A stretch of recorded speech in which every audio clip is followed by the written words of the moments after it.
Hey, everybody, welcome to Interview With, where e-commerce movers and makers share the real stories behind their brands, their tech, and their ideas. Tune in, learn a thing or two, and enjoy the shop talk. With me today is the one, the only, the woman, the myth, the legend, Michelle Drawert, Senior Solutions Engineer over at Shopify. That is a lot of words. That is a tongue twister. Senior Solutions Engineer at Shopify. I dare you, anybody, to say that 3 times fast. How are you, Michelle? I'm good. How are you? I'm awesome. Thank you so much for joining us. For those of you who are tuning in today, Michelle Drawert is our partner solutions engineer over at Shopify and is probably one of the most talented and most insightful and responsive individuals that I've had to work with. And we've been partnered with Shopify for over a decade now. And Michelle, I can't thank you enough. The challenges that you've been able to navigate through for Roswell and all of our merchants is phenomenal. And so we appreciate you very much. Thank you for being on. Tell us, start off from the beginning. How did you decide to get into this crazy world of e-commerce? Good question. So I've been in technology, software specifically, for a really long time. Okay. Won't say how many years, but when I was pivoting out of something that was a little bit more boring and thinking about all the experience I had. Fun fact, my first job out of college was actually at a retailer. Oh, And so okay. this was a long time ago. In fact, we had a website, but it was just Mhm. a .com, a splash page. We weren't selling online, but we were selling in about 600 mall-based locations all across the US. So it was a very, very popular fast fashion store at the time. I worked in corporate in Dallas, Texas. It was a lot of fun. I was a distributor, meaning that I selected like how many units of each SKU would go to which locations and essentially planning assortment, right? I worked on a buyer's team, did innerwear, outerwear, and accessories. Those probably aren't the right categories anymore, but everything I from get it. coat to like underwear and necklaces and earrings and things. It was a lot of fun. Mostly kids, teenagers to young adult apparel. And everything that I did then at the time was taking sales figures into consideration, like doing a lot of research on trends, Like trend geography, forecasting? weather, like Like trend all of it. forecasting? Yeah, we'd have to forecast because we wanted sell through, right? We Right. wanted to make sure that things weren't just sitting, gathering dust or being, losing margins on having to put things on sale. So it was very important. However, I would say that now, fast forward to today, probably that job I can't imagine that humans actually do that because it was very tedious. Hmm. And I might have told you this in the past, but I looked at green and white striped paper that would come out of these big printers and, it's Wow. all together. I know, not a spring chicken here, but we used pencils. I had at my desk at work, I had a jar filled with pencils. For the Gen Zs and Gen Alphas that might be tuning in, can you define what a pencil is? Yeah, it's got lead in it and you can erase and scribble. But yeah, it was a lot of fun actually. Sure. I was back in the day loved samples. They would send us samples, so I always had the best outfits and the cutest clothes Oh, of all my friends for isn't sure. that one of the But perks of working in our industry? 100% love discount codes. Hmm.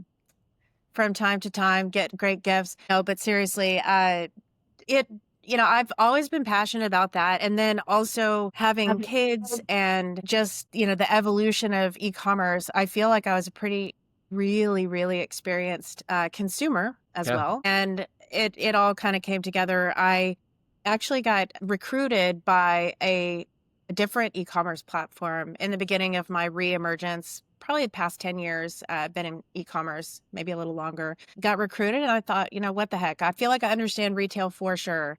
And we worked with a lot of enterprise retailers at this commerce platform. So dove in. One of the first things I learned was around order management, inventory. And so all of Well, the that, I sexy side of the also, business. yeah, it's the critical side of the Yeah. business.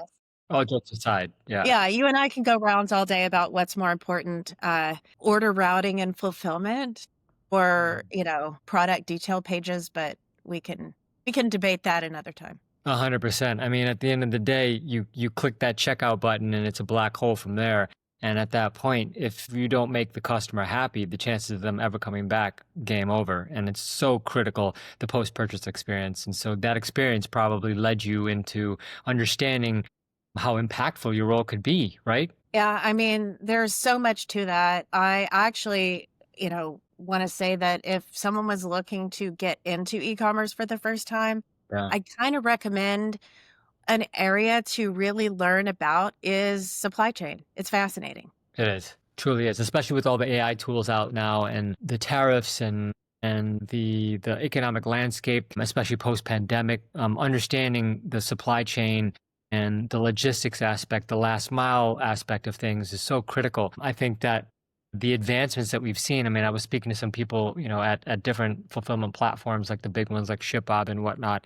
And they were telling me that the investment in logistics and 3PL and overall optimization of the post-purchase experience has skyrocketed in the last 5 years, just due to the fact that the gravitation towards e-commerce rather exponentially grew during the pandemic and afterwards. So I totally get it. Yeah, I mean, there's so much there, but starting and understanding really from the very beginning. It's a funny story. I'll try to tell it really quick, Take but your you time. know how much I'm You're a here with talker. me. So when I initially got into sales engineering, one of my first managers, amazing manager. He taught me actually a lot about just the craft of sales engineering, solution consulting, whatever you want to call it. But essentially, it's like there is software, you have requirements. Like, what is the best way to solve this issue or problem and meet these requirements with this software? And that's what I do every day, except that I have an amazing audience like Roswell and other partners that I work with that are asking me for help so that they can answer these questions for their clients. He asked us, his new team, we were all new hires on his particular team, and he's like, okay, you walk into McDonald's and tell me what's the very first part. You're going to order a meal, but what's the first step in placing your order? And That's a so good I'm question. thinking, I'm going to be really intelligent, right? I'm going to be like, let's see, it's not going to be walking up to the counter. It's not going to be telling the person at the register what I want. It's going to be something a little bit more ambiguous, like looking at the menu. Right. So I think I led with that. It was probably really stupid. Now that I think about it, it was a silly answer to a very thoughtful question. Hmm. And he said, well, what happened before that? And then of course everyone's like, you drove there. Okay. Well, you're now unrelated to the ordering experience. You're not at that store. So tell me again, what's the first step in placing your order at McDonald's?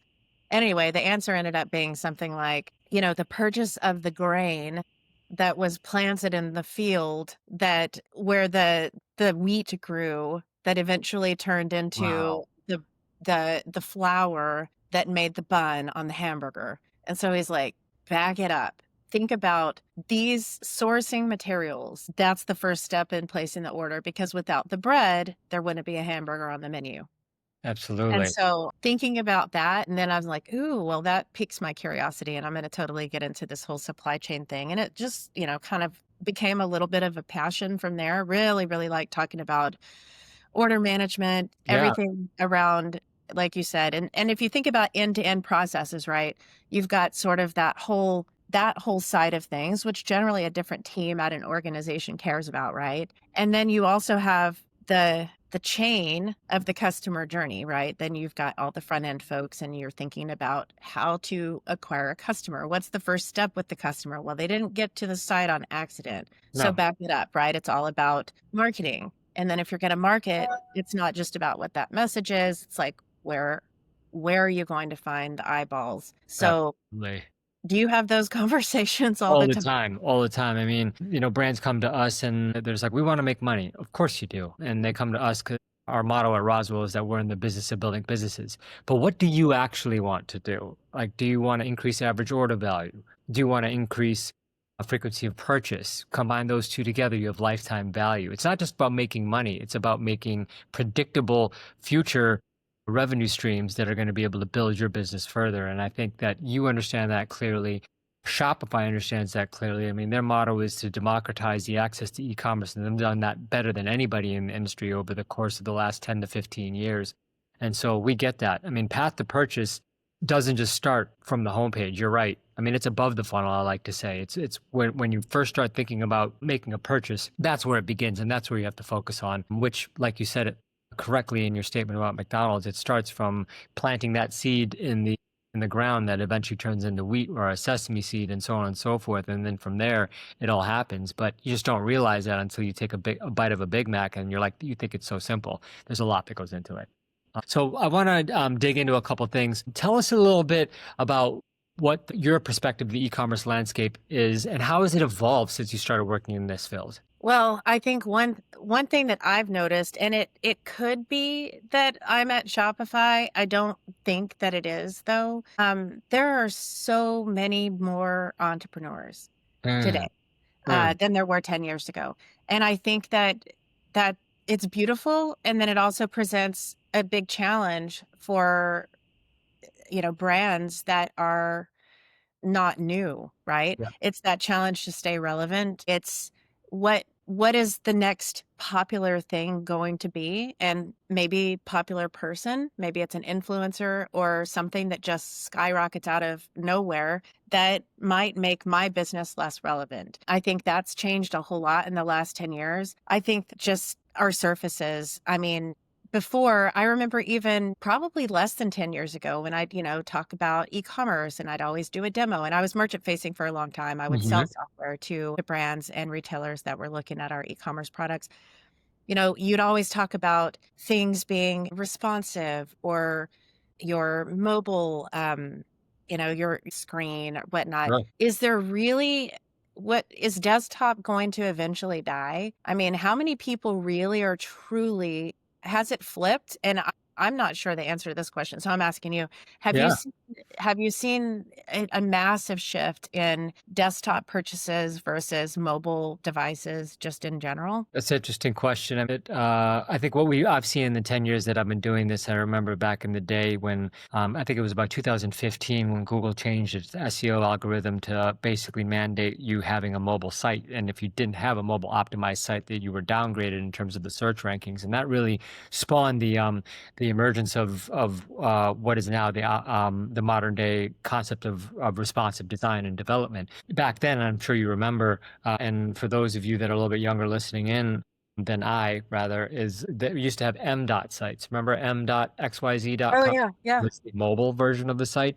You literally had to upkeep two different versions of the site. It was insane. And then from there, when mobile responsiveness didn't just become a line item, but a standardization of what exactly you needed to have, I think what we started to see is that people were window shopping on mobile and then actually making the purchase on desktop. And as iPhones and Android devices and iPads and everything became more ubiquitous, you started seeing that conversion happen where you're starting to see the majority of the traffic coming from mobile and the majority of purchases coming from mobile. I buy stuff all the time from my phone. I don't need to be on a desktop screen anymore. But I think the desktop experience is really when you have a complicated purchase, when you have something that has a number of different variants and you want to have a tactile experience, not just flip through your phone and make a decision, add to cart and check out and you're gone. No, that is actually a super interesting point. Totally get that.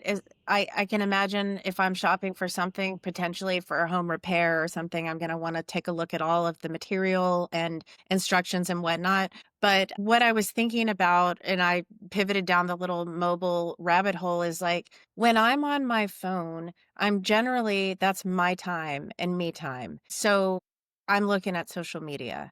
I'm looking at, playing my little games on my phone and getting ads there. It's like those surfaces are, I think, where the newer entrepreneurs are getting a lot of attention. Yeah, I see brand new brands, emerging brands all the time, and they're Yeah. becoming incredibly successful. A lot of them, of course, started on Shopify. And by started on, I don't mean that they're not still here. There are definitely Oh, of many course. entrepreneurs on Shopify that have grown into, millions and millions of GMV a year, Mhm. but Shopify is just so easy to use. Yeah. And so it's a great starting point. So I think 10 years ago, I don't know that there was a platform like Shopify that I, as a creator or a visionary or an entrepreneur, come up with a great idea, a great product, would have the wherewithal and the ability to make a really great looking site for the entry point that Shopify offers. It's kind Without of a doubt. Without a doubt. I mean, the the key selling points of Shopify have always been time to value, total cost of ownership, and the standardization of compressing your tech stack into one platform that has so much out of the box to get you started with e-commerce. I mean, you want to sell t-shirts, you can download a theme, work on it in the afternoon, and be selling the following day. Now, obviously, it's going to be super basic, and I'm not trying to talk myself out of a job as an agency owner by any means. But the fact of the matter remains, you can do that with Shopify. One thing I wanted to touch base on and bringing it back to the conversation of where commerce is going with AI, with headless, with Web 3.0, with everything that's happening in the world right now. And for example, with ShopPay integrating with Perplexity, with the AI platforms basically being more conversational and the emergence more so of conversational commerce. Is there going to be a need for a brand to have a front end site in the near future? Or do you feel that commerce is going to be happening ubiquitously in these AI browsers and whatnot?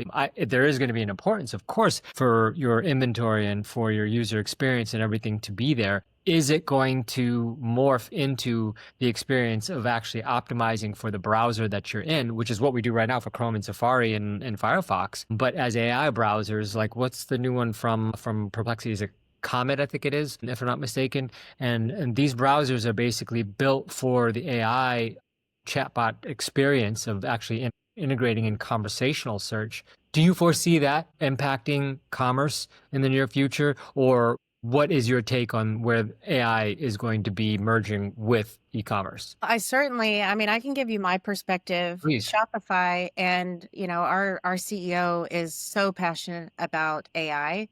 And he has said, well, he said a lot of things, but one of them is his vision and Shopify as a company's vision is to have AI represented in as many surfaces of the product as possible. We started out fairly small with Magic a couple of years back. It's our sidekick. It's been around for a little while, but the newest thing where now we're actually able to leverage insights from the collective of all Shopify merchants with our network intelligence. I think these are the steps forward that are going to make a massive impact. So I'll just use one example, like search and discovery. Search and discovery native to Shopify, our first party app. If you can leverage, let me just come up with a really simple example, and you could probably tell me better examples, but this one makes sense to me. Even things like learning from common misspellings of words, or there might be, a word, some sort of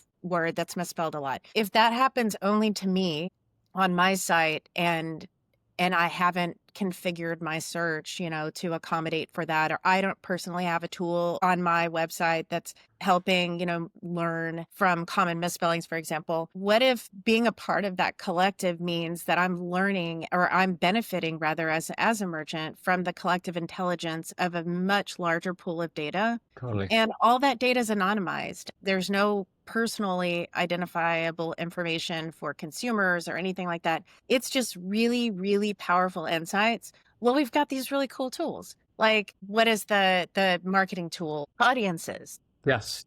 I love audiences. Love it. Serving, if you only have so much money in your ad spend budget, right? I know you have to spend money to make money, but a merchant probably has been given a certain amount of money that's in their budget that fiscal quarter or year, whatever it is, to spend on advertisement.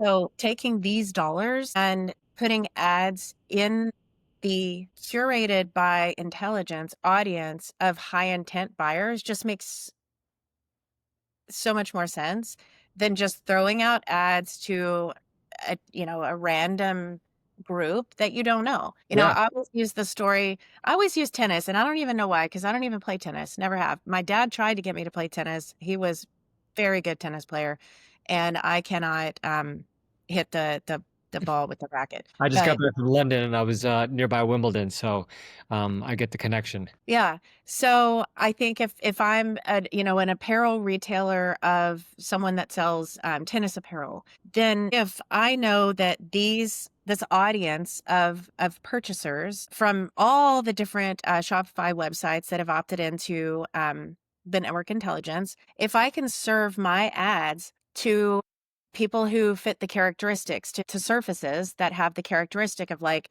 this device has had someone purchase tennis balls in the last 6 months. That is an audience that is much more likely to buy tennis apparel than an unknown audience. Without So a things doubt. like this it's super powerful. And I think if, and that's so Shopify, right? To say, hey, we've got all of this data. What can we do with it Mm-hmm. that helps merchants grow? That's question number one. And then obviously before any of this is released, the big also question number two is like, how can we do this securely and safely, privately, making sure that no one's privacy is harmed, and that the only thing that it does is gives, benefits to those that wish to participate. You share, I share, we all benefit. Yes. And it's, you still have to be smart, right, to use the tools, and you need an Right. advisor like Roswell to Mm-hmm. help, guide you the way. But I think that you're going to see a lot more AI being placed into various places around Shopify. I mean, what's your viewpoint on it? Like, how have you felt about some of the things like AI generated theme blocks and things? How do you feel as a design and development agency also about, will AI eventually replace That's a great like, question. That's a great question. And I think like we have daily AI meetings at Roswell now. We have to. I mean, if you're an agency and you're not really embracing it or getting prepared and staying on the cutting edge of it, it's going to be challenging for you to stay competitive in the near future. Ultimately, with AI, as the saying goes, AI is not going to take jobs away from people who know how to use AI. It's going to take jobs away from people who don't use AI. It's not about elimination, in my opinion.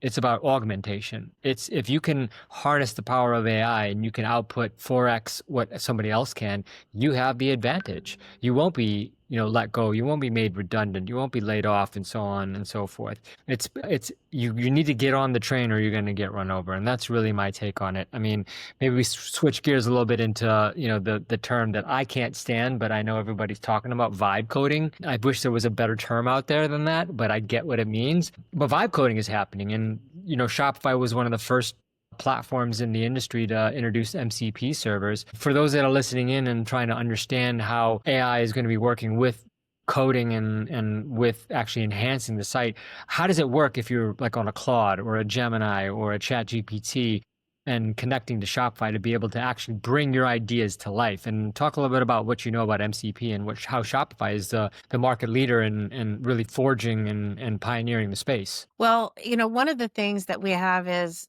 depth of engineering, and our engineers have been using these tools. We actually have AI. AI it's not just a mission at Shopify, it's a directive. Everyone that works at Shopify needs to reflexively use AI. I use, personally, my two favorite tools are Chat GPT, of course, and I like Notebook LM a lot as well. I think that, the amount of sources, and Perplexity is a great example as well. I don't necessarily use it as much on a day-to-day because I am mostly in the tools that we have behind our firewalls, because we have very sensitive information. You know, we- I can look through all of our developer documentation, all of our projects. So all the things that are secret at Shopify that we're working on that we haven't released to the public yet, and learn a lot about, our roadmap, our products. This is how I answer a lot of questions that you ask. I can give you timelines that you can then give to your customers about like when these things will be available.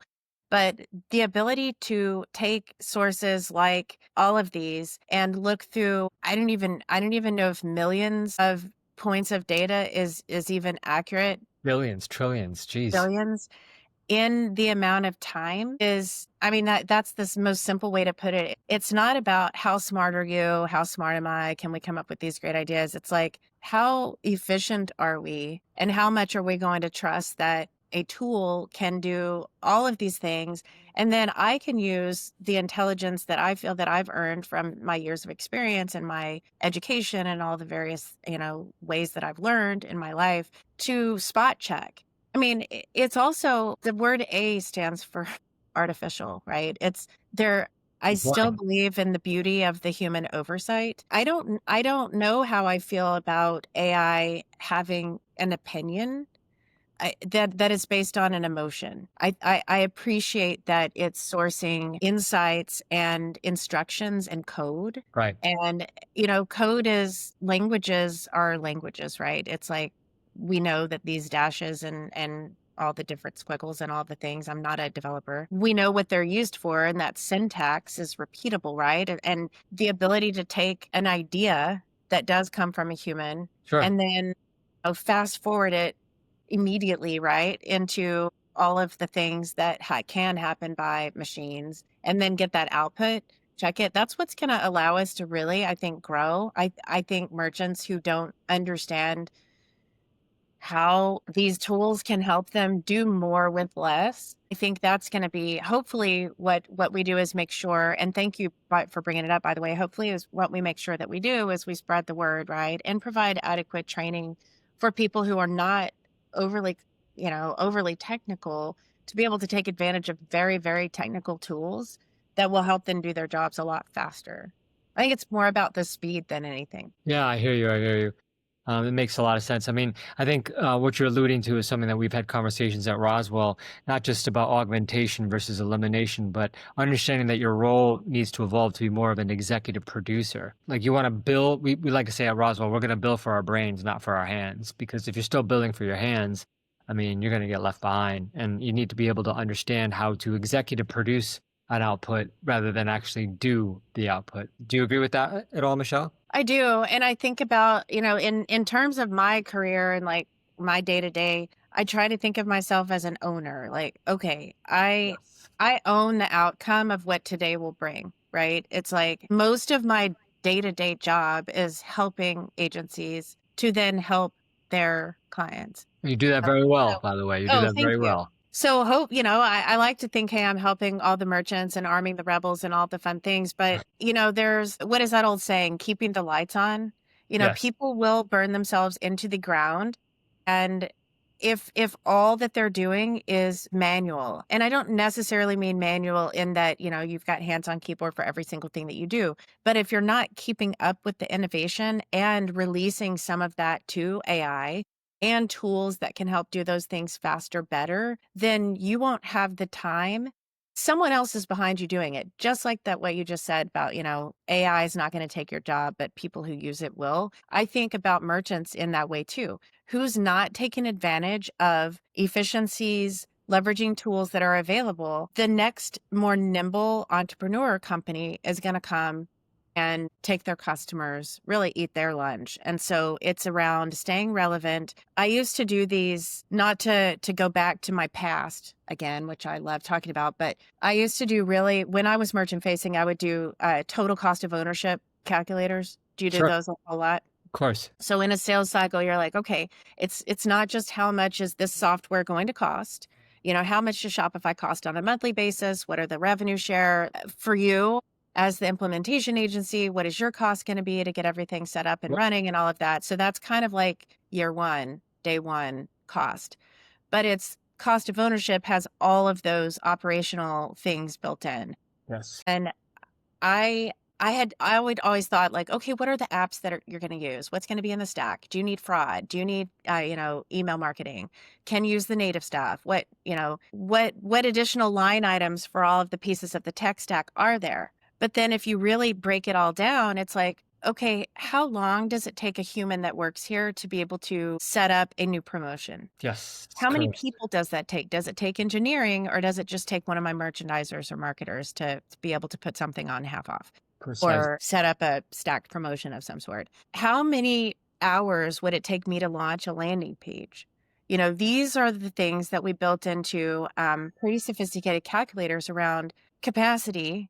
And how many humans does it take to work at this organization? Well, then everybody's got a salary, right? And benefits and all of the things. And so doing more with less, I'm not saying that you can lay off half the staff because AI can come and do that. It's reallocate things that are tedious and that you have to do anyway. Why wouldn't you want to take these brilliant people that love working for your brand, love working for your company, and set them onto something creative? What about something that's about getting new customers or growing, not just serving the ones that we already have? And so that's the benefit. I'm not sure where I even went with my little soapbox. here. But that's the benefit that Preach. I see every day of the reallocation of time to things that are meant for growth versus just keeping the lights on. Yeah, well said, Michelle. I mean, I think that you just led a masterclass on the direction of what you need to be looking at if you're a merchant in embracing AI today. So you're at Shopify, one of the leaders in the AI space. What's it like working at Shopify, number one? And number two, what's the most exciting thing that you think came out of Editions? And then I have a third follow-up question. But let's start with that. What's it like working at Shopify? And two, what was the most exciting thing that you think erupted or evolved or actually emerged rather from Editions this year? So working on Shopify is fascinating. I've been here for about 4 years. And I can remember like as if it was yesterday. When I started here, there was probably a little bit in the beginning, maybe not the very beginning, but definitely pretty soon in, a little bit of the imposter syndrome. I'm like, I don't think I've ever worked at a company where I can look around and everyone that I've met and everyone that I interact with is just really smart. I bet. So smart. So it's awesome to work in a place that just hires such high caliber of talent, first of all. Intimidating too, I got to imagine. A little bit. I've gotten used to it. I just feel lucky to have people to lean on. And what I've noticed, and being a, I guess, product led company, to have such a massive percentage of our entire staff being dedicated to engineering is phenomenal. I mean, the most exciting thing about Editions is that Editions happens every 6 months and Yes. we have hundreds of things. What other commerce platform do you know of that has that many releases at this velocity of a cadence? It's insane. I think Salesforce last release was 2019, if I'm not mistaken. I'm joking. I have no idea. Well, we also are very kind to our competition and we smile and nod and we'll eventually win. Yeah. Yeah, the thing that would fascinate me the most when I first started working at Shopify is everyone's really in their lane. Mm, And I think that allows us to be really good at what we do. And yes. so I don't have to be, the jack of all trades, master of none, right? We focus a lot on craft development here at Shopify. And like, if you're working on this particular part of the platform, this is what you're working on. This is what you do. And so it was difficult in the beginning to navigate. I would think that based on someone's title, which also is not important at Shopify at all, it's a bunch of really, really smart people that Yeah. aren't focused on whether I have a senior or a manager or what does that look like for my career. We just want to make commerce better. And so navigating was probably the toughest part, like which team works on that. But then the most amazing thing about the platform, or one of the most amazing things about the platform, is we're very purposeful when we go to release something because we offer so much, right? We have tools for marketing, we have tools for order management, we've got tools for search and payments tools and B2B tools and retail tools, all of the things. And everything has to work really well together because we don't do that Frankenstein stitching No. different platforms together. That's not how we've grown. And so I have deep respect for the fact that we're very thoughtful about functionality and making sure that it works with everything else that Shopify has to offer. And that's that future-proof strategy. That's when we went, 30 minutes ago or so, we were talking about entrepreneurs and how they can get started on a platform like Shopify. Well, you can get started for like what, $5 a month or something. But as you grow and evolve as a business and need more and more things, then Shopify is still that platform that you can Yes. rely on to like, hey, everything's going to work when I need more. I need to add on. Now I want to bring my wholesale business in finally. Unified commerce. Yep. Unified commerce. It's spectacular the amount of retail opportunities that we're involved in right now. Massive store chains some are already selling on Shopify for their D2C, but in their point of sale, rather in their stores, they've got disparate software and it's like to customers, right? How do you glue all that together where when you're thinking about loyalty and customer retention, it's like, how do I know what they bought online if they're a completely separate object in my store? How do I pull all this together for my marketing strategies and programs and promotions and loyalty? The speed at which we have created enterprise level functionality for our retail point of sale app. Amazing. Stores that have hundreds of locations now being successful and kind of unifying the customer experience, inventory, and all that good stuff. Back to your question about the Horizon editions. I mean, I think a lot of the AI stuff was cool. I hope that you appreciated the new dev tooling. Oh, without a doubt. Yeah, absolutely. Everybody's all over it at Roswell. Absolutely. Yeah, I think probably looking through it, that was one of the most exciting things. And, of course, we had the event there in Toronto and gave everybody access and everyone was all over it. It's really what everyone was talking about on LinkedIn. All the partners that I know, they're all posting about it. It was a long time coming, but I think it's going to really, really help the way that you're able to service your clients. 100%. Michelle, you want to shout anybody out before we jump off here? Any Yeah, shameless plugs? yeah, I work with an amazing team. So the other PSEs that are on my team, we've got Matt, Kevin, Hayward, Kita, Nick, and me. Did I name everyone? Amazing. And then our amazing manager, Lynn Torbert. She's amazing. I told my daughter that I was going to do this. So I have a daughter that just got out of college and landed a data analytics job at a global marketing company. Her name's Juliana. So I'll say hi to her. Hi, Juliana. Yeah, hi Juliana. She was super excited that I was doing a podcast because I'm a mom. I guess moms don't do podcasts very often, but That's an archaic way of thinking. Come on. Why not? well, in her opinion. Good. So we're proving her wrong. And by the way, this is not my first podcast. Yeah, So I didn't think so. You're a pro. Absolutely. Well, Michelle, thank you for being on the show with us. We appreciate you on Interview With over here at Roswell NYC. Thank you for all you do for us and all you do for the e-commerce community. I appreciate you so much and would love to have you on again soon. well, thank you so much. Cheers. Thanks, and say hi to the Roswell team for me. Appreciate you, Nihar. Yeah. See you All soon. right. Okay. Bye-bye.